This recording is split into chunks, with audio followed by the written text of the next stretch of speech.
On today's Tuff Juice Podcast, I got none other than, one of my best teammates that I ever played with, bonafide superstar, No Chill Podcast, Gilbert Arenas, a.k.a. Agent Zero, and we talk about all type of things. We go into, layers of his NBA career, how we evaluate the game, how we see the game, and we putting a lot of people on notice, people that really don't understand the layers of discussion and how you evaluate the game of basketball, analytical-driven stuff.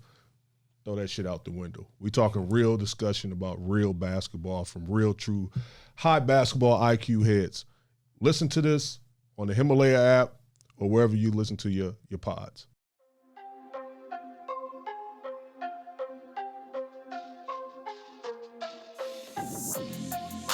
So whereas if you see LeBron and you guys saw, I think you guys pretty much had the best shot at a young, crazy, athletic, ridiculously talented LeBron, and you had to take that on. Mm-hmm. So you're like, okay, LeBron, I got him. Yeah, you know what? I tried to limit LeBron as much as possible. LeBron is still great. But at that point, what were you trying to take away? I'm gonna tell you, I was trying to limit him as much as possible in transition. He wasn't able to shoot, wasn't able to make perimeter shots. So he was dominant going right, try to keep the ball out of his right hand. Try to force him to be a playmaker. Even though I knew that was his strength, I didn't want him trying to score the ball like every game. So some games we would try to make him be a playmaker, and hopefully that he gave the ball to a Damon Jones or something and force him to score 30 or 40. But then some games it was like, okay, let's see if you can score 40 and 50. And he did. Mm-hmm. You know what I mean? And I think that was the story of the playoffs with us because he was able to score the basketball. Do everything. It was like he was doing everything we wanted him to do that we didn't want him to do. Yeah. Like we baited him. Like we bait him. Okay, yo, you make them motherfuckers beat us. He did. And he's passing it to him. Like, man, they making the shot. Like we're not winning. Like even if they miss it, he's still passing it. Like, yo, we don't like, no, we didn't. We think you're gonna force the shit up. Try to do too much. To do too much. And he's like, oh, you're gonna make me pass it 30 times? Okay. And they were like, oh, readjust. Then he scores. Mm-hmm. I think our biggest thing that we didn't take into consideration was our backups was smaller than him. So when you put a Michael Ruffin in as the center, right? And your back line is 6'8". And when we hear LeBron 6'8", without his shoes, 6'8.5", without his shoes, no one realizes that's 6'10" on the basketball court with his shoes on. Mm-hmm. So if our 4-man or 5-man at the time is 6'8" with his shoes, and you have 6'10" with his shoes running in the lane with a 44-inch vertical, no one's that rim is not as protected as we think it is. See, so I started realizing, like, wait a minute. When he wants to drive and get to the rim, he looks over there. They pull Agauskas. We pull Brendan. Him and Larry Hughes drives all day because we have no big man. And that was like if you look at all the game winners, Brendan was never in. Yeah. We had no size. Yeah, we had no size. And even at that when point, he tiptoed on the baseline. He's going over Michael Ruffin like, you too little. It's like he's the biggest, at that point, he's the biggest person on the thing. And the sad part is we beat them, but in chess, they beat us because they had a move that we wasn't paying attention to. Yeah. It's that whole thing of, okay, they're going small, we're gonna go small. Not realize, he's still big. And we go small, it benefits him because he gets to drive with no one able to block his dunk. Even when trapping him, to Gilbert's point, like Brendan wasn't in on a lot of the traps. So like he was able to see over the help that was coming to possibly take the ball out of his hand. So that's a routine pass for someone that's as gifted as him. He's like, okay, I'm gonna look this way. Like I'm gonna come to double A. It's not like he has to. He's just like, okay, boom. That's where I wanted the ball to go anyway. So now you're at a disadvantage because we're playing 3-on-2 basketball headed towards the rim. And another thing was in transition, it was tough because, you elect to pick him up 3/4 of the court, try to slow down his momentum. But that didn't help us because the pick still came and then he was going downhill anyway. Mm-hmm. So the thing that I learned like in 2011, when I was a part of the championship team and championship run, they did a 3-2 zone, Dallas. Mm-hmm. So all we did was just sit on the perimeter. We had 3 up front, 2 in the back. And Brendan was out there. And when you have 3 up top, 2 in the back, you take a lot of shit out the game. A lot of in-between shit, a lot of everything, because you forced two of the best in the game at the time that lived in the paint in Dwayne Wade. I think it was Dwayne Wade, Tony Parker, and LeBron James. You got 2 of those guys living on the perimeter.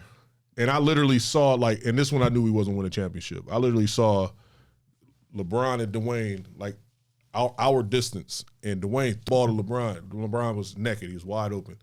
Could have shot the 3. And he threw it back to Dwayne. And Dwayne threw it back and said, shoot the dead, shoot the fucking ball. This is in the finals. And LeBron and I want to shoot the perimeter shot. And I looked, I was like, we're about to win a damn championship. Because I just knew that was the moment that they just, it just wasn't there. Because that was so early for them, too. They didn't figure it out yet. Yeah, and you would think that, he shoots threes all the time. He shoots the threes he wants to shoot all the time. Off the dribble, let me do my little step back. So, but he wasn't doing that when you guys played him, early Cleveland. If you look at his percentage, he still shot off dribble. Yeah. Off dribble. Off dribble. So that pass straight to him and he shoots it, that wasn't a shot. So Dwayne's like, shoot it. And he's like, he wanted to say, well, that ain't my shot. What the fuck you want me to just chuck this shit up for? So that's what I'm saying. But you got to remember, if someone's playing, chess in their head, okay, I'm going to drive a couple plays, get in the suck in. I'm going to pass a couple. It's like that. It's like that Mike Tyson theory. Someone has a game plan. Mm-hmm. See, a 3-2 knocks his game plan off because he wasn't expecting a 3-2. And Rick Carlisle said it. I don't give a fuck if he makes 6. That's on me. Post game, I'll address that. That's not on y'all. That's on me. And everybody bought into that. Mm-hmm. With us, it was from a competitive standpoint, if I'm guarding LeBron, he scored fucking 10 in a row. It's dude, goddamn, I ain't doing that shit no more. And it was just we just yo, that shit, we ball that shit, throw that out the window. But it was no, play the number game. Because this may work now, but now you're fucking up all those guys' rhythm. Mm-hmm. So when he do throw it to them, the one-offs that they probably would make, they have no half flow. Asleep, right? Yeah, but just wasn't able to process that in real time. Mm-hmm. Yeah, it's a trust thing. Yeah, and again, but that's the thing we learn when we're older. Yeah, you're getting to that age when you're younger and you're saying, all right. With Steve Nash, because I had this problem guarding Steve Nash. There's a pick and roll, and you want me to go over it, and then Brendan sags to keep that Amari from dunking. Fuck Amari from dunking. Trap this motherfucker. I want to get the ball out. Let him throw it to Amari. So I'm getting my ass busted because he got the little floater game. He got the coming off the what's the name game. Now I want to go under. Now I'm saying, fuck this. I'm going to go under to stop it. I go under. He hits the 3. Now I'm like, shit, I look stupid. Let me go back over. I go back over. He cracks me. They dunk it. Now I'm sitting there trying to edit because he done already hit 3 they way, and now I look stupid. Now I want to edit. Now he just hit 12 on my edit. I'm like, oh fuck now. Your ego won't let that happen. Yeah, but that's what ends up happening is that we have a game plan, and the game plan goes against the ego. Whoa, wait, hold on. This is my player right here. This motherfucker got 8 already. He only averaged 7. I ain't doing this. Then you start thinking, these motherfuckers trying to set me up. You know what I'm saying? You're all the way in your head. Yeah, you start thinking crazy, they trying to embarrass me on the net. You telling me to go, do that shit make sense? And don't go home with it. Yep. And you talking to your rah-rah folks. They're like, yeah, man, I don't think the coach fuck with you. You know what I'm saying? He exposing you. So it just look crazy. Mm-hmm. Imagine I got to guard Westbrook, right? And he's guarding Kyle Korver, right? And the game plan is to keep Westbrook out the lane. So, Caron, be at the elbow, right? I don't care if he passes the car. Now, Cal Corbett hit 2 threes. Oh, he ain't going to be at the elbow next time. I'm gone. He going to do one of these.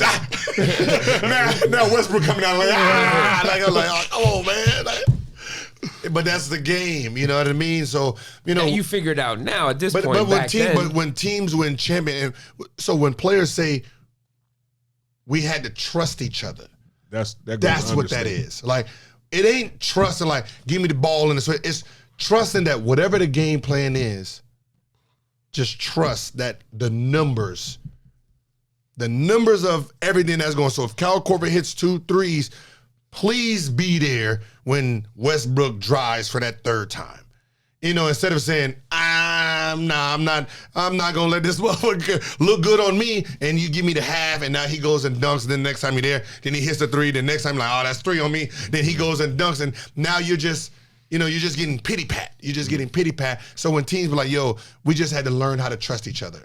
It's usually trust each other on the defensive end, usually never the offensive end. It's always usually the defensive end when teams say, yo, we got to trust each other. Like, trust, like I remember when I was in Orlando and I'm around Dwight Howard. Dwight Howard rule was like, listen, don't reach. Like, I ain't gonna reach. Motherfucker blow past me, like, oh, shit, foul. Yo, I told you don't reach.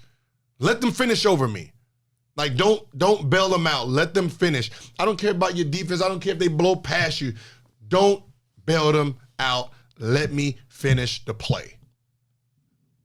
Like, all right, okay. And I just seen a one-man defensive juggernaut. Like, but look at our lineup. Like, when you said small ball, you got me, Jameer Nelson, and then JJ Redick on the floor with a Turkaloo. They got 4 bad defensive players, and this one man shutting it all down. Like, I mean, you could have gave us any fake hesitation. Come on. And he just like, just make sure they come to me and don't reach. That was his, don't reach, don't bail them out, don't reach in and foul. They got to finish over me. And I just seen him just like destroy. I remember we playing Miami. They was up like 18, at halftime.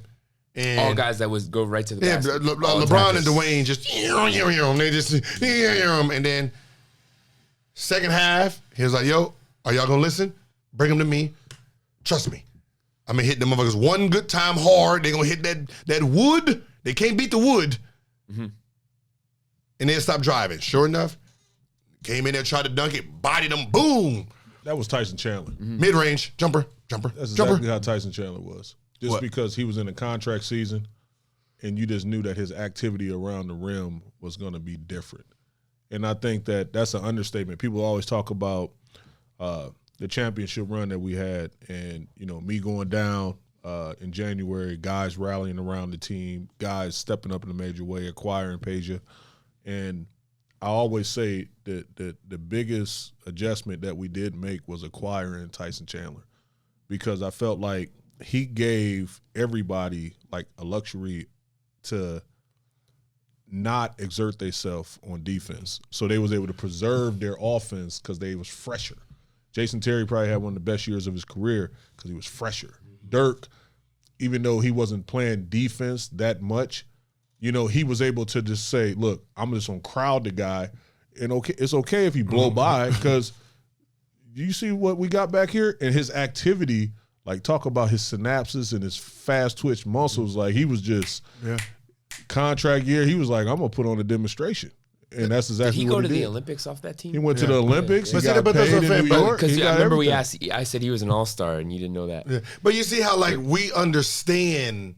And that's why I like when someone who hasn't played the game, when they talk, and it's hard to argue with them because if they never played, to say, hold on, that guy importance to this team is very high because he allows everyone to be free, to be fresher, to not play as hard. Like Trevor Ariza to James Harden. Helps James Harden get 40. Like, or right now you got And people don't understand what he's saying when he say that. PJ Tucker to James Harden helps James Harden get 40. Well, I mean, go ahead. Because PJ Tucker is willing to say, hey, I'm in the corner when you need me, big bro.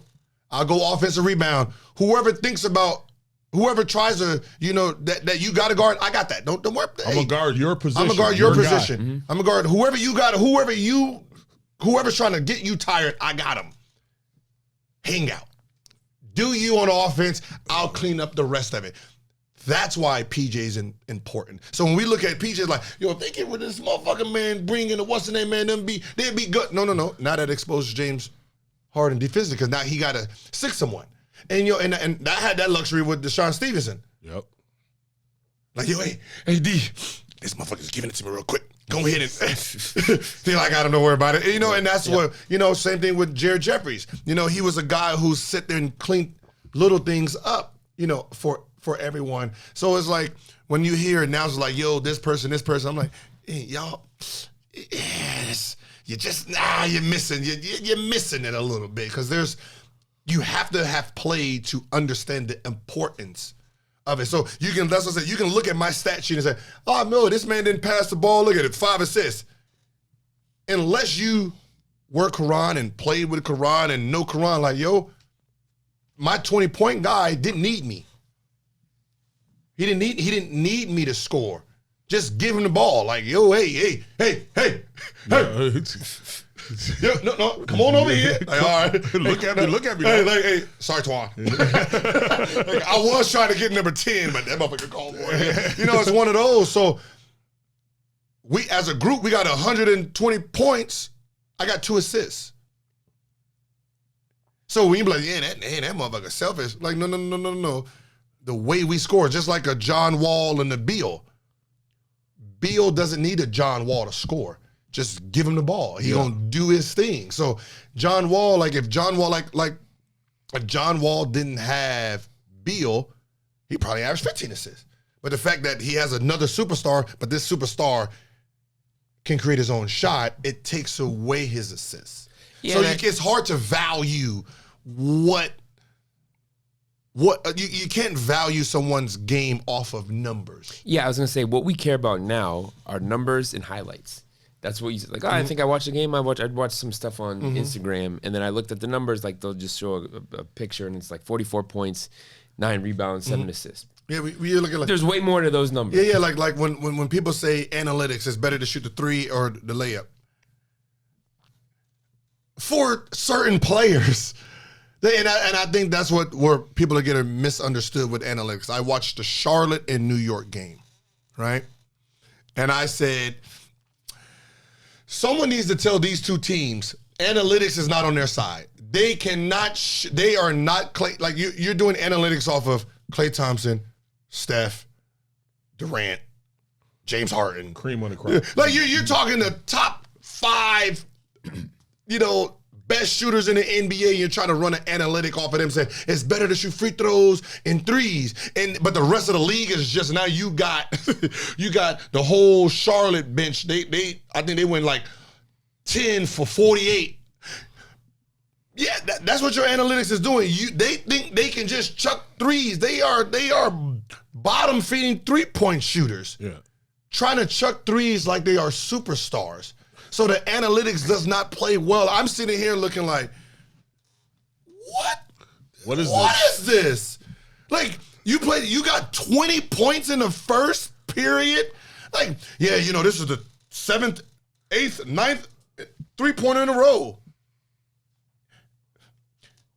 You're open, bro, because you suck. That's why they're leaving you open. Yeah, keep shooting and chuck that shit. And I'm sitting here like, yo, this is just bad basketball.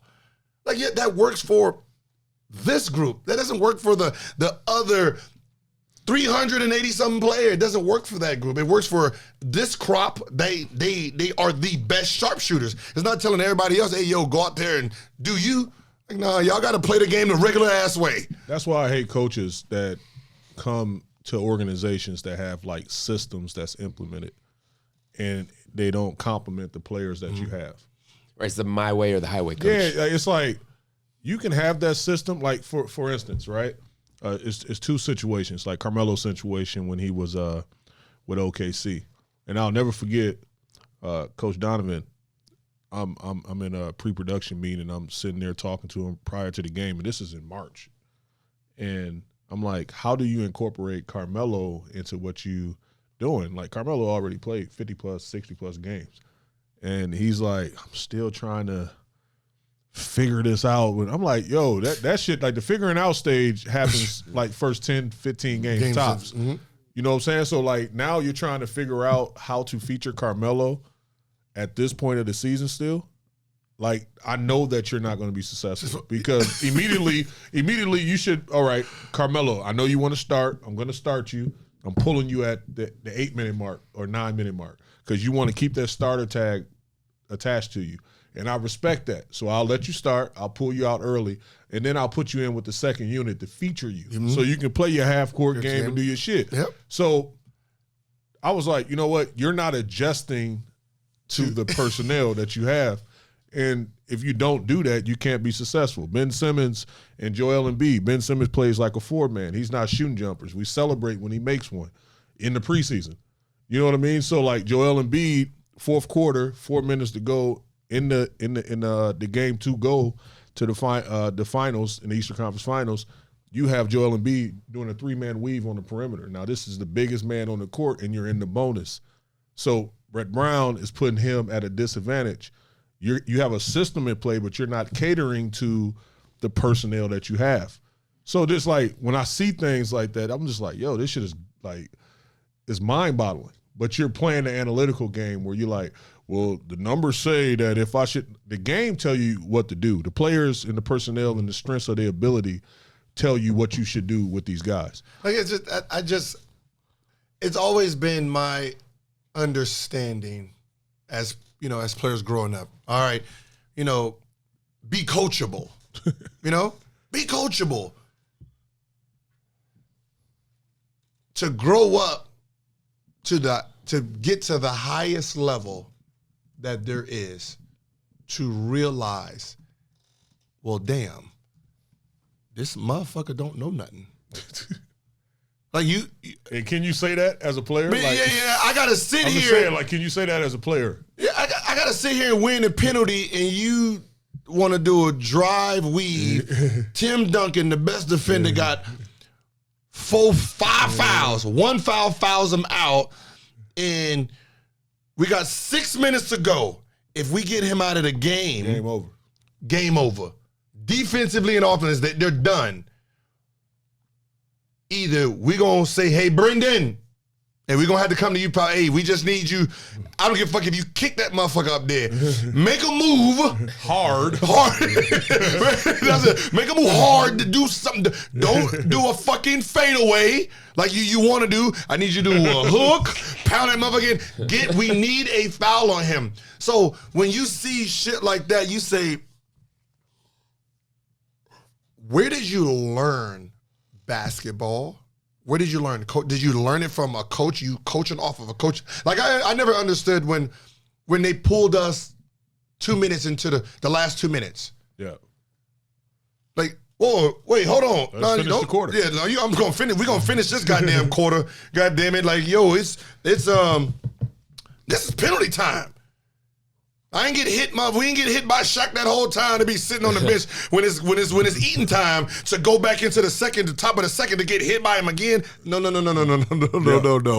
I'm gonna eat right now free because I've dealt with it. Like, so it's little things like that. I just look at coaches and say, I don't know who's hiring you, but if I own a team, I want the best of the best.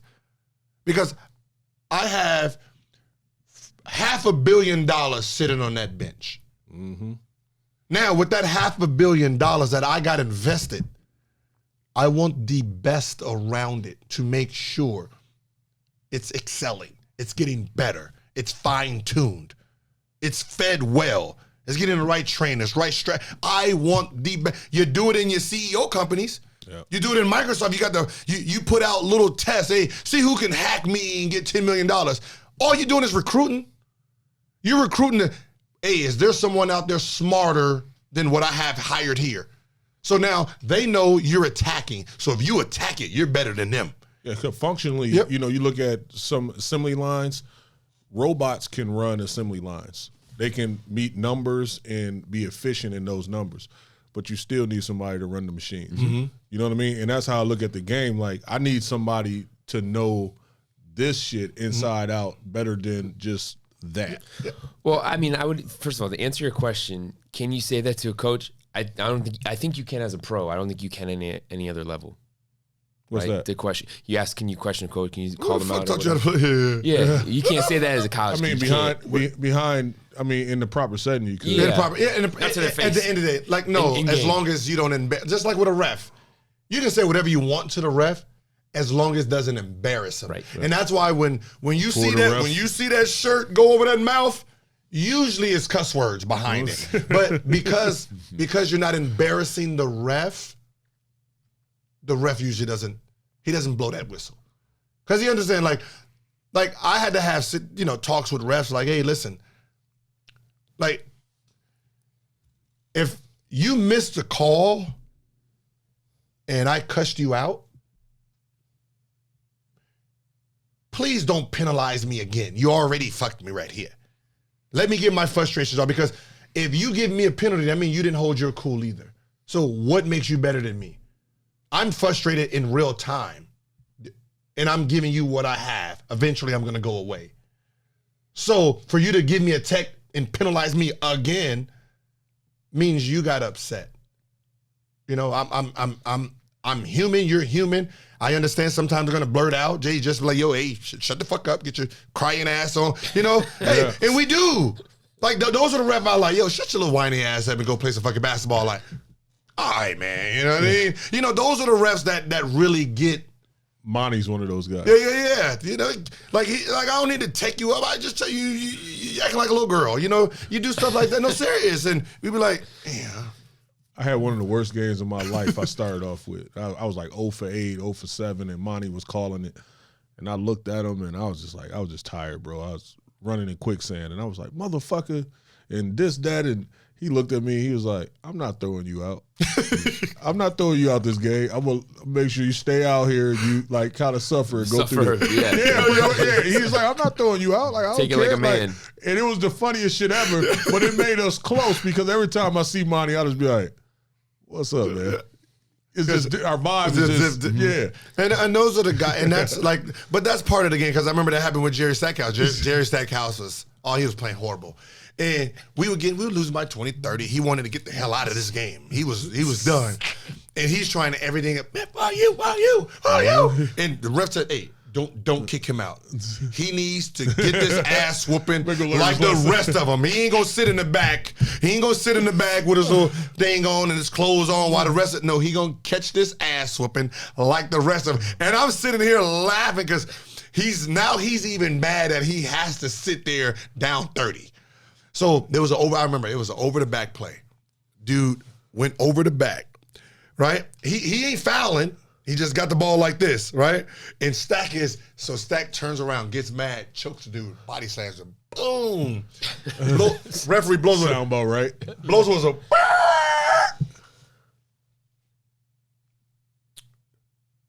got 5 fouls. Foul! Over the back. Stack lost it because it was a 6th foul. He should have been out, like, for body slam, but he called it over the back. Stack got so mad he ended up kicking the ball. Then they had to kick him out. But it was one of those things where it was like, yeah, because he got mad that the guy didn't give him the foul that he wanted, kicked the ball, and then they eventually kicked him out. Damn. But then, refs is like that. That's the only thing I like. Ref, like, yo, be human. Motherfucker, just be human. Like, understand this is an emotional game. I'm gonna say some shit I really don't mean in real time. Very. So don't pop me right there. So I always try to learn refs' names. Instead of saying, hey, ref, call that shit. That motherfucker know my name, so I need to know his name. Like, yo, mine. You had to know how to work the refs. Yeah, so when you do something out of character, they don't penalize you right there, because you got to remember, at any given moment, anything can happen. Something happened, you done lost your cool. Like, I know when Chris Paul's gonna get a foul. You know, he gonna go do his little bumps. They ain't gonna call it. He done turned the ball over. He'll address the ref. Yeah, he gonna address the ref. The next play, he good. He gonna address the ref. They gonna give him a tag, and then he gonna give one of those little dumb fouls. Like, you know, you already know. It's like, I'm gonna stop the game to let you know you did me wrong. Yeah. You know. So he's gonna get one or two of those a game. And I knew that, and I always worked him against that. Let him do his little thing. Okay, it's 1-4 flat. He can't play defense now. You know what I mean? It's just, you know, so you just sitting there knowing everyone's habits. You know, but it's like, but you have to play this game to really get under that hood and understood it. And I just don't like some of these benches that just don't have proper, like, yo, you guys can be so much better. Like who's teaching your players how to be great? I don't see Kobe on the Lakers. Yeah. I don't see these guys you told us the blackout story, which I knew the blackout story too. Like, you know, watching him and how he performs. Who's teaching the Devin Bookers how to work out? The Kyries how to get better. It's crazy that you said Devin Booker, because I think Devin got an educational lesson this summer when he was talking about not being able to play Who against. chimed in on that? Yeah, the 2 and 3 defenders. Facing double teams when you're trying to run in the summer. That's the story of the game, and I'm glad he went out there on social media and said something, because that's what you don't have no more. You don't have, like, some of the former greats teaching and pouring into the guys that's looking to cross over and take it to the next level. So he was giving him a proper explanation on, dude, like, you have to be able to play against double and triple teams. You know what I mean? You have to be able to be the focal point of the offense and still be able to be productive. You know what I'm saying? So, like, don't think that you just, you know, you're going to have a typical day. That's basically your audience and your peers saying, I can't guard you. You are a bad motherfucker. Like, I'm giving you your credit. I need 2 or 3 people to guard you. And you're saying, you know what? Even that shit don't work. Yep. And that's letting you know, like, you're different. Dwayne Wade, Kobe Bryant, Gilbert Arenas, they, like, you would never hear them go to a sidekick or a two-way, or when he was blogging saying, man, you know what? I had 3 people guard me today in the gym. I didn't like that shit. That's part of it. That's part of being part of the different guys. And what's so funny is they played in the game. He got double teamed, turned the ball over 3 times. Right? Mm-hmm. But we did have a conversation, right? And he was like, man, it's just frustrating. I'm just trying to get work, right? And I said, the funny part about this, you're going to learn what I'm saying. What I'm saying right now, you're going to naturally learn it in about 3 years. I'm just giving it to you early. See, what you're going to learn is this. In practice, right? In the NBA practice, what are you practicing against? You practice against other people's plays. You practice against, you know, you're doing your plays. They're not double teaming you, then.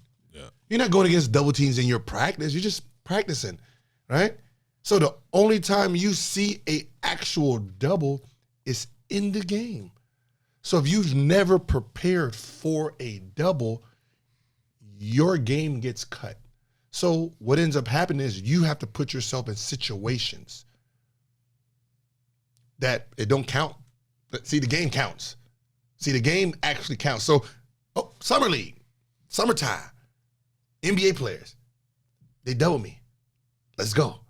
So, because you got to remember that, hey, I can lose 20 games in a row. It don't count, you know, but I get to learn against real players in real moments what to do against doubles. Okay, how fast is this guy going? This and this and this. Because once that season starts, every time someone doubles you, they neutralize you because you've never, this is when you're seeing it for the first time. Shock treatment. Yeah, you know, and I'm just saying, so I only learned it because I seen someone practicing.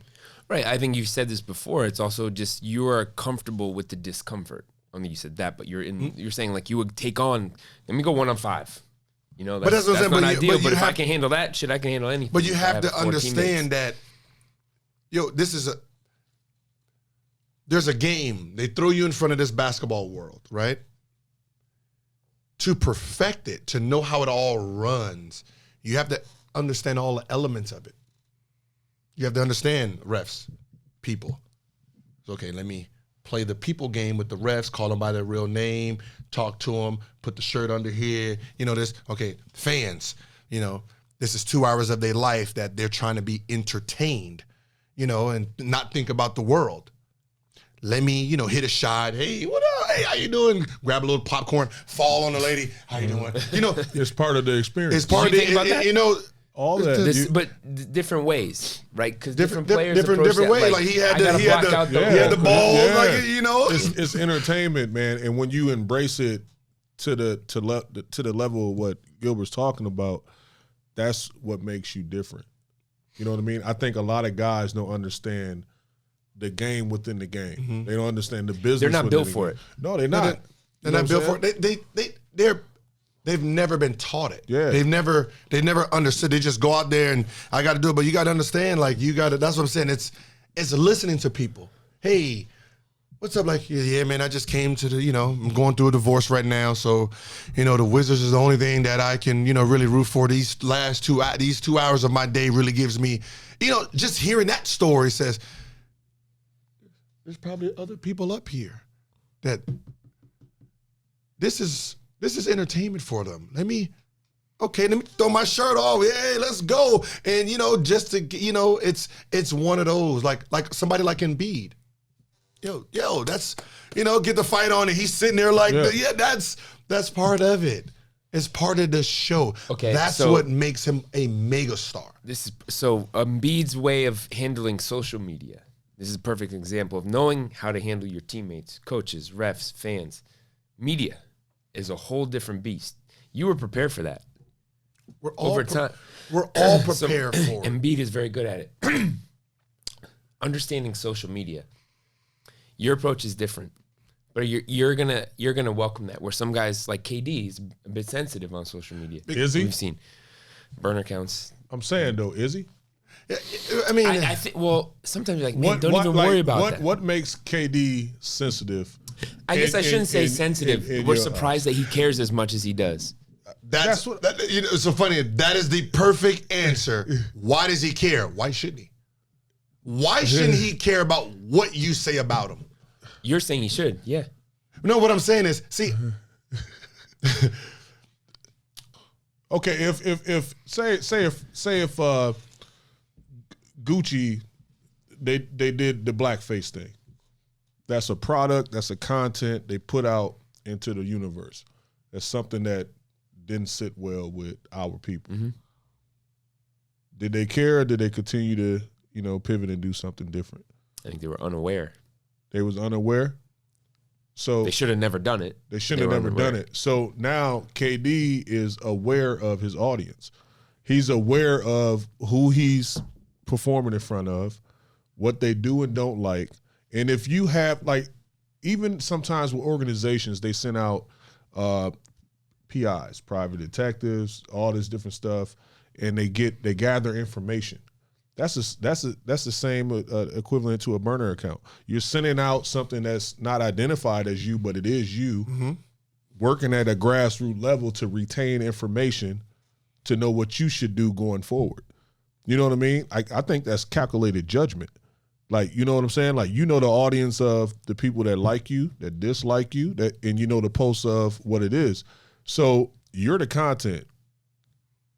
Mm-hmm. So you're going to put out what you feel you should put out to continue to move the needle as a superstar. You think other superstars don't do that? They create media platforms and control their narratives, and then they tell their story. You get what I'm saying? So everybody care, no matter if you LeBron James or whoever. If you get bad insight or bad comments, it matters. You know what I mean? That's a blow to your brand. Yeah, I think you absolutely should care. So for Kate and Katie's point, yeah, absolutely, he should care, and I think he also should use that as motivation, fuel. Take those trolls and those haters and shut them up. So for you to know that 10% of those people are always going to talk shit. That's just what they do. Yeah, 10 are going to love it. No, see, the problem is media forgets. No, they forget we're real. They assume that you're going to take what I say. I don't care if you like it or not. So what ends up happening is if we're having a bad game or something and you ask a dumb question and I give you a real answer, a real one, oh, he's ranting. Oh, he's ranting. See, they want that corporate. Yeah, we did this and that. See, that's the fake. See, we give you fake interviews 90% of the time. It's a fake. It's calculated, fake answers with fake emotions and all of that. See, that ain't the real us. Like, if the real us came out, someone just hit a game winner in my face, and you ask me, how do you feel? What happened on the last play? How do you feel? If you don't get the fuck out of my face, bro, before I punch the shit out of it, is my real answer. But I gotta say, well, he made a great move and this and this and this, and then when you walk away, fucking jackass. You know what I mean? So the answers you're getting throughout the year is felonious. That's why when two players get on a microphone together, you learn something for the first time. Like, oh my God, I didn't learn KD did this and Caron did this. Because we know how to communicate with each other because we know what not to ask. You know each how other. to ask. We know it's like, players know, like, yo, you can't ask that. That's a dumbass question. Honestly, I think the media should know too. If you're a beat reporter, they don't know better. They want to sell. But if I spend enough time around, guys that were around you, like I spend enough time around you and around the team, every game. I know this is the way Gil would answer this. I'm going to anticipate that. Like, how I don't ask a dumb question. I don't want to ask a dumb question. Like Walsh. Have you noticed he has everything? He gets everything in real time, all the time. He's got his relationships and protected his relationship and his sources to the point where I don't care who you are, you're going to give him your information because he's protected. So any one of us, if we have some good information, we'll give it to him because he's protected. See, you have to understand power. See, power is not leaking something. Oh, I got it. I want to put it out there first. No, real power is understanding that these relationships are more important. I get real information, real time, everything going on, protecting and reporting my sources properly. And reporting properly with no bias. Like Stephen A. Smith, right? He signed a new deal, like $8 million, right? This is a real question. Did you hear one player, one professional athlete say anything negative about it? Nope. Not fucking one. How many contracts has he disapproved of, criticized?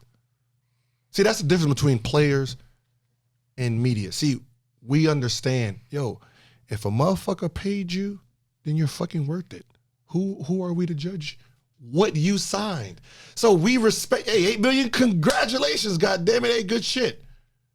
Just remember, next time one of us sign a deal, understand that 0 players, 0, had anything negative to say about you being the highest paid. That's the difference. Yeah, and I think, but you gotta, I want you to really think about that. So when you gotta remember, when we sit here in this contract and you say, oh, he ain't worth it, he ain't this and this and this and this and this, and then you sign it, it's easy for us to say, you ain't worth it. Click. No. With the massive following that the guys got. Yeah, no. Like good shit, bro. Even though we know what you did, good shit. What you said to me, that has no bearing. You signed the contract, you the biggest, you signed it, they gave it to you, then you're worth it. If someone gave me 111, then they thought I was worth it. That's the difference. It's not like we're going in there and saying, hey, I'm 111. And they're like, okay. So this is a billionaire. He knows what he's fucking investing in. You know what I mean? He's a billionaire for a reason. So that's the difference between, players and media. We have two different thought process. Yeah, I think, and this is sort of an old school media thing, is you're not bigger than the story, right? So you are the show. Mm-hmm. Media's job is to talk about the show and to talk about you, right? Don't try to outshine you or be a bigger side story. So, if Skip Bayless is going at LeBron, calling him whatever, he had no jump shot, he called him Choke James or something, whatever. Remember that back in Cleveland, Miami days? Oh, LeBrick, yeah. Mm-hmm. It's like, man, LeBron is the show. Back to what we were saying, like you can't tell him he sucks. You know, Like The content, I understand you can argue, you can have an opinion. The player, like, I think you made a great point by saying like the players are the content. So how can you ever degrade the content to a form where they're the reason why you have a lifestyle, why you have a job? It's probably why you got into the job at some point, yeah. Yeah, but like people, I think here's the thing now that I hate with society is that everything is hot take driven. You know what I mean? It's like I can't say nothing good because good like travels very slowly.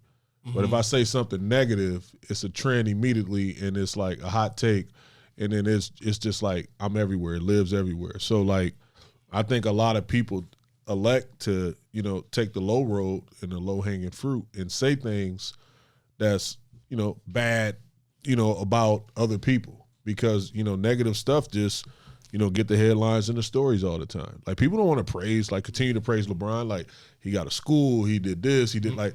Now it's like, all right, let's poke at him a little bit. Like I understand. I understand one thing that when it comes to news, I get it. Someone has to report the bad, the ugly, and all that. And we're not gonna agree or disagree on everything. So, like, as people, journalists, podcasters, celebrities, understand, listen, you can have a disagreement on one subject without disliking someone. You know what I mean? It's like having a full outfit on and like, I don't like your socks. And then he gets offended. Like, what the fuck you mean? Yo, I like the everything else. I just don't like the socks. Like, don't hate me and want to fight me because I just don't like one item on your fit. And it's the same thing. Like, this one item that you're talking about, I don't like it. The other 99%, I'm fine with you. You know, so I can't, you know, I'm not going to push the block button on you because you said something that you don't like in that one moment. You know what I mean? I think we have to start understanding that too. And same thing with like someone like a Skip Bayless. Like you can't hate his whole game, bro. Like you not his whole game. Goddamn, there has to be something this motherfucker doing good. Passing the ball, being unselfish. Well, look, he don't want to take the game winner. How about he's unselfish? How about that? You know, he believes in his teammates. Yeah. You ever thought about it? He believes in his teammates. Like, we can run that narrative different. You know, it's... How about they wouldn't have the game winner if he didn't perform so well? No, I've said this. No, you can know sports, but you don't know athletics. Know what it's like to be an athlete. And a lot of people on the media side, to be honest, don't really do that. Yeah. And I think... Because they see it. They see like, oh, look. You see how open this guy was right here? It's just an easy little dump off right here.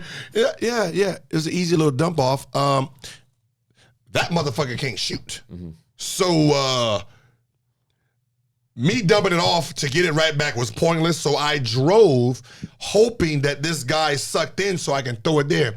Unfortunately, that shit didn't work. My bad. But that was my thought process. You have a thought process. Yeah. I don't think that we watch from TV. We watch from TV. Like, what the fuck? Right there. No, this motherfucker can't see. You know, and that's how we do it because we're looking from a bird's eye view. Armchair quarterback. Yeah. Right. You know, and that's... Yeah, you see everything. Yeah.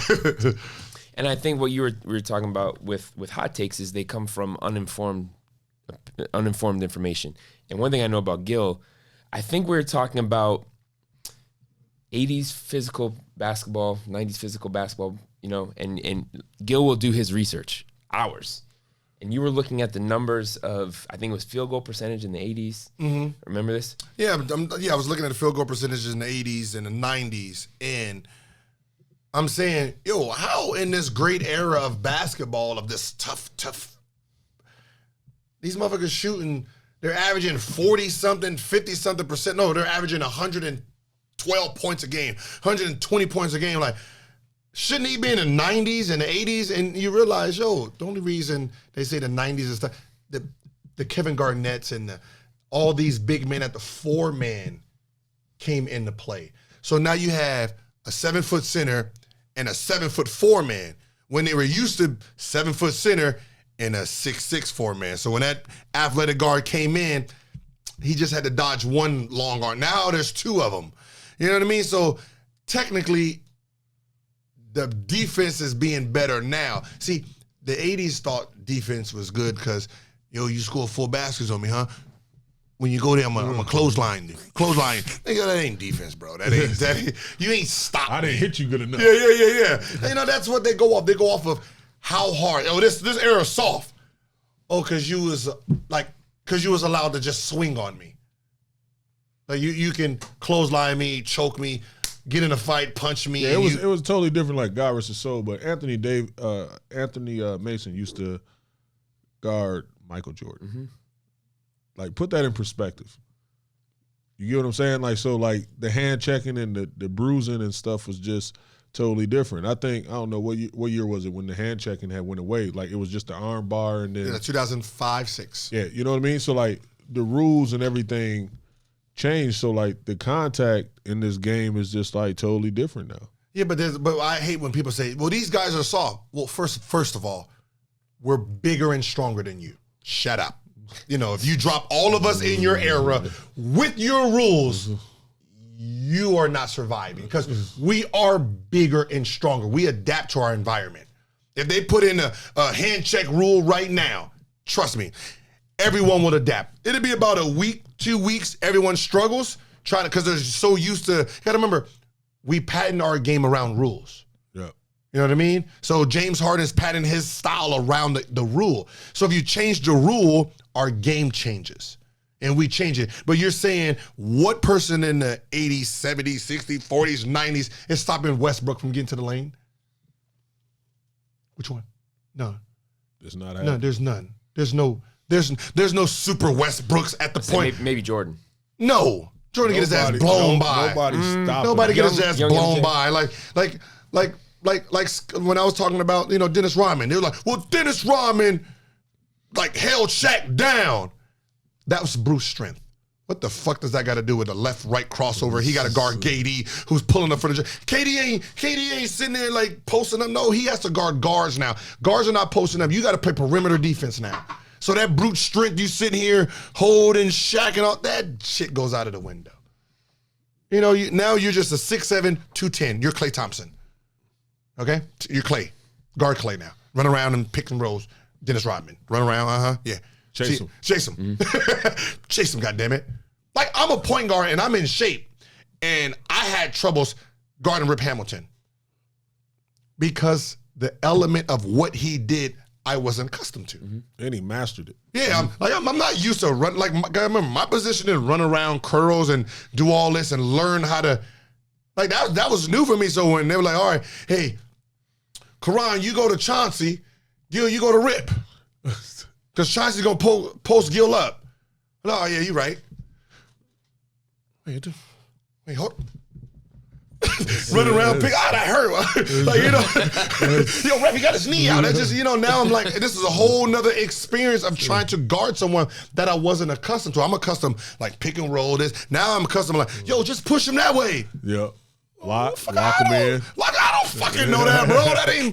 I've never done that before. That's what I said. That's what, like, when Bruce Byrne can guard him, but Bruce guarding me, like, 1 for a flat. You're not used to that, bro. You're used to crowding. You're on an island. Yeah, you can't crowd me coming full court. With a lot of real estate. It's one of those things where it's just different. And you always gotta adjust. Man, we could do this all day. This was the perfect union of the No Chill Tuff Juice podcast. Yeah. I think it's history, podcast history. Come on, man. Has it ever happened before? No. I don't think so. Yeah. Cheers. Combined, baby. Made it.